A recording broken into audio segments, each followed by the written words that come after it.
John Wick crashes an SUV into a wall. He staggers out of the vehicle, bloody and wounded. He puts pressure on a wound in his gut. As he crawls to the side, he takes out his phone and watches a video of his wife Helen on the beach. John slumps over and shuts his eyes. Several days earlier, John wakes up on a cloudy day. He has flashbacks of him being with Helen up until recently when she collapsed in his arms. She had an illness that eventually claimed her life. It is the day of her funeral. After the service, John's old friend Marcus approaches him to offer his condolences. That night, a delivery arrives for John. It's a small beagle. John finds a note from Helen. She wrote to him that she has made peace with her death, and now she wants John to find his. John weeps. He takes the dog out and looks at its collar, which has a flower on it, leading John to figure out Helen named the dog Daisy. Daisy follows John on his day as he takes his Mustang out. He stops to get gas at the same time as 3 Russian mobsters, including Iosif Tarasov, son of mob boss Viggo Tarasov. Iosif comes up to John's car and compliments it, and then asks how much he wants for it. John says it's not for sale. Iosif then insults John in Russian, believing John won't understand. However, John proves him wrong, speaking Russian in a low tone. Iosif then pets Daisy, but John scares him away. One of Iosif's buddies peeks his head into the car and wishes John a good day. As John is getting into bed, Daisy needs to use the bathroom. When they get downstairs, there are 2 men in shadows standing before John, while a third takes a bat and whacks John in the head. He starts beating on John while Daisy whines. One of the men goes over to the dog and breaks her neck. The man pulls off his mask to reveal Iosif, who knocks John out. John later wakes up and goes over to his dead puppy, stroking her head. Iosif takes John's car to a shop run by Aurelio. Aurelio immediately recognizes the car and demands to know where Iosif got it. Iosif brags about who he stole the car from and that he killed this person's dog. Aurelio slugs Iosif in the face. Iosif storms out, saying he'll take the car to someone else. Later, John comes by the shop and asks if Iosif came by, and Aurelio gives John his name to confirm that's who took his car and killed his dog. Even later that night, Viggo calls Aurelio to ask why he struck Iosif. Aurelio says because he stole John Wick's car and killed his dog. Viggo simply replies, "Oh." Meanwhile, John takes a sledgehammer into the basement and begins smashing the floor open. He uncovers a stash of weapons and gold coins. Viggo meets with Iosif in his home to discuss the situation. He hits his son twice in the solar plexus to reprimand him, reminding him who he just committed a crime against.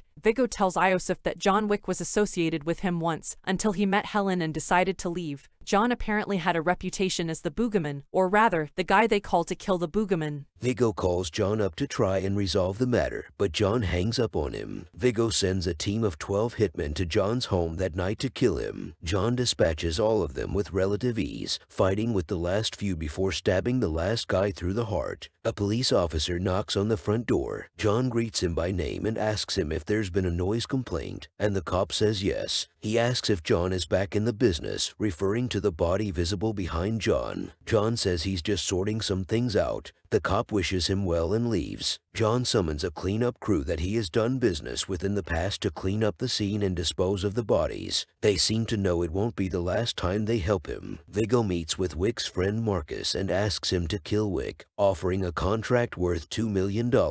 He also instructs his assistant Abby to call for others to take the job. Marcus readily accepts. John arrives at the Continental Hotel in Lower Manhattan where he stays while he conducts business. He recognizes Perkins. John meets another old friend, Winston, the manager and owner of the Continental. John asks and Winston tells him that Iosif is at a club called Red Circle. John goes into the club where Iosif and his buddies are partying. John first kills one of Iosif's goons and advances through the club's lower level where Iosif is enjoying a night of champagne and women in a fancy Russian bathhouse. As soon as they spot John, he begins shooting at them while Iosif runs away. John kills every hitman in his path, but he loses Iosif as he flees in a getaway car. He returns to the Continental to have a wound in his side stitched up. One of Viggo's men had stabbed John with a bottle in the club. The doctor tells John that his stitches will tear if he exerts himself. John says he has the painkiller part of his recovery covered with the bourbon he'd ordered earlier. At night, Marcus gets to the roof of the building across the street and sets his sights on John in his bed.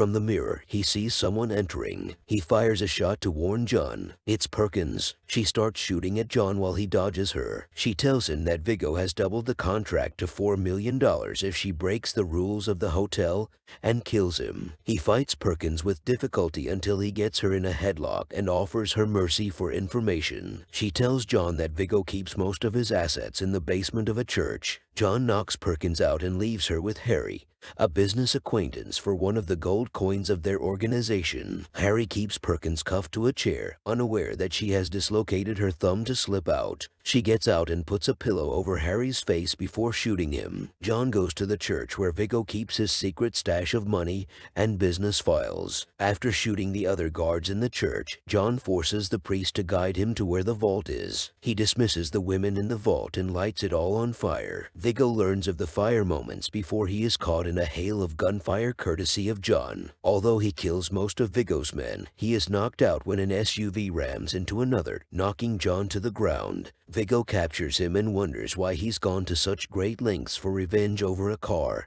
and a dog. John tells him that the dog was a gift from his dying wife and that Iosif took that from him. He also tells Viggo that he can either turn Iosif over to him or die next to him. Viggo leaves him with his henchmen for them to suffocate him with a plastic bag. However, Marcus is watching from the next building and he shoots one hitman in the head to let John take out the other. John gets his gun and shoots at Viggo's getaway car, leaving only him alive. Viggo is forced to tell John that Iosif is hiding in a safe house in Brooklyn. The safe house is guarded by armed men, but none of that stops John from killing them and storming the place. Iosif once again tries to make a run for it, but John catches him and finishes him off. In retaliation for Iosif's death and for failing to kill John, Viggo has his goons find Marcus at his home. There, they beat him until Viggo and Perkins shoot him to death. Viggo calls John to tell him this just before leaving for a helicopter to get out of the city. While waiting for John to come to Marcus's home, Perkins is called to a meeting with Winston, the owner of the Continental Hotel. She meets Winston and 4 men at the Bethesda Arcade in Central Park. Winston tells her she's broken the rules of the Continental and her membership has been terminated. The 4 men execute her. As Winston walks away, he meets the same cleaner that helped John remove the assassins' bodies from his home, giving him several coins. John finds Marcus's body and sets off to take down Viggo. He finds the villains heading to the chopper and tries ramming into them with his car. Viggo makes Avi go out and kill John, only for John to ram into him with his car. Viggo tries to push John's car over the edge, but John gets out safely. The two then fight hand to hand in the rain. Viggo tries to stab John, but John pushes the blade into himself before grabbing the knife and sticking it in Viggo's neck. He leaves him to die. We go back to the first scene where John is still bleeding. After watching the video with Helen, he is inspired to keep on going. He goes into a dog shelter and tends to his stab wound. He then takes a pit bull puppy with him, and they go home together.